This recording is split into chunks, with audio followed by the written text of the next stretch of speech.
12वा राष्ट्रीय हातमाग दिवस साजरा करण्यासाठी केंद्रीय वस्त्रोद्योग मंत्रालयानं आज राष्ट्रपती भवन सांस्कृतिक केंद्रात एका राष्ट्रीय कार्यक्रमाचं आयोजन केलं आहे।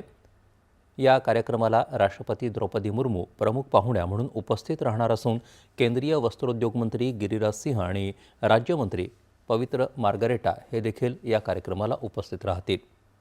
भारताचा समृद्ध हातमाग वारसा सांगणं आणि देशाच्या सांस्कृतिक आणि आर्थिक विकासातील हातमाग विणकर समुदायाचा गौरव करणं हा या कार्यक्रमाचा उद्देश आहे।